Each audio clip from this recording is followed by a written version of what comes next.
deception ng isang babae dyan. Ang dami mong oras. Hindi ba dapat iniisip mo na yung mga taong gutom? Yung presyo ng gasolina? Yung darating na Christmas, kung sino yung maka-afford ng spaghetti, ng mango float, ng mga importante sa Noche Buena, ng mga bahay-bahay? Di ba yun yung... So may panahon ka talaga na mag-isip na, oh, this girl. So, inisip ko, hindi ko nasasagutin. Sandali lang ha, hindi ako nagko-cocaine, pero sobrang lamig niya na yung sipon, sir, mangingi ang tissue.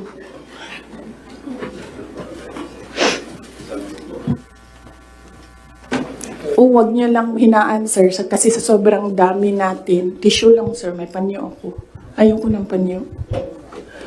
Huwag niyo i-off, sir, kasi sobrang dami natin. Mamamatay tayo dito pag walang aircon. Kasi hindi iikot yung hangin. Okay. Hindi ako umiiyak. Hindi ako nagko-cocaine. Malamig yung aircon.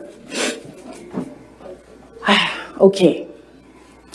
So yun. Hindi ko na siya sasagutin.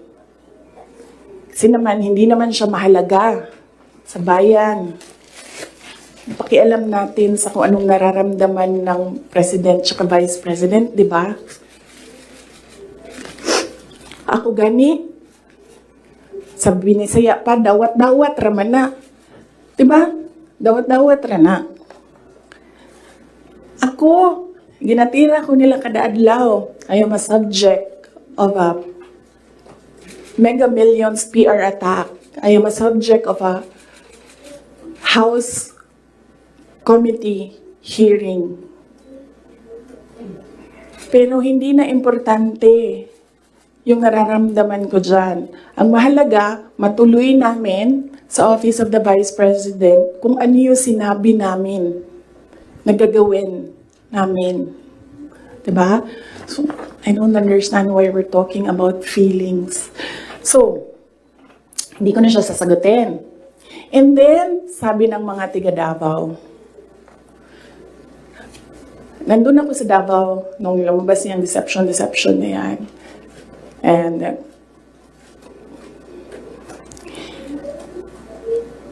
iba-iba na yung reaction ng mga tiga Davao.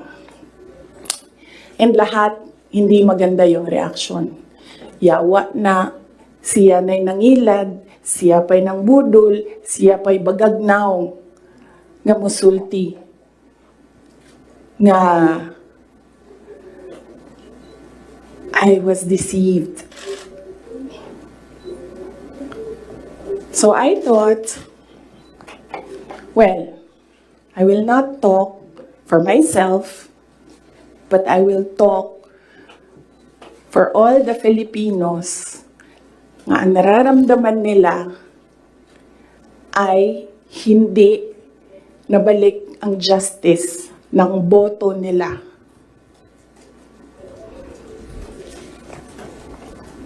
So yan yung context. Ang haba ng context. Okay? So nasaan ako? 2021 January. 2021 October, filing. Kita ninyo ako nag-file ng mayor.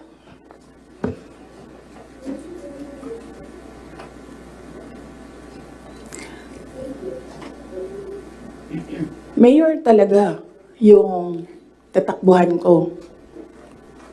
Masakit sa akin na naririnig yung mga tao na we are disappointed in you.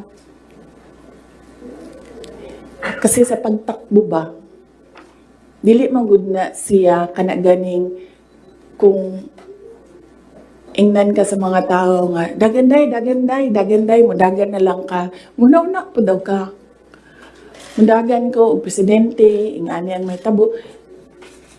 Nagkaroon ako ng SWOT analysis para lang takbo o hindi. Diba? Lahat ng pumapasok, sa opisina ko when I was mayor, meron akong paper nakahati ng ganyan.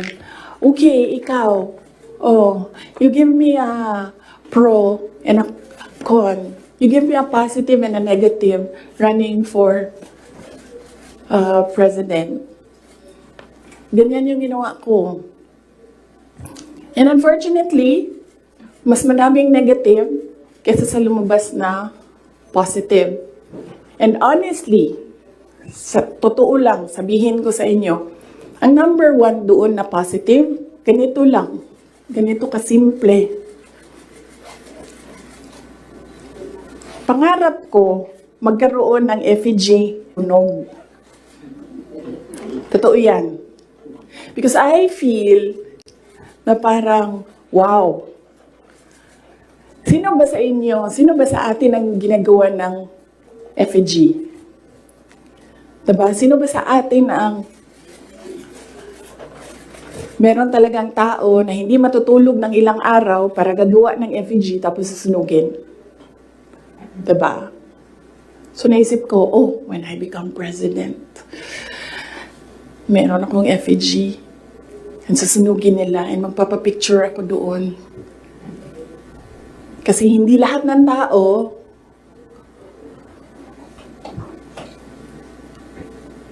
merong ganon sa buhay nila.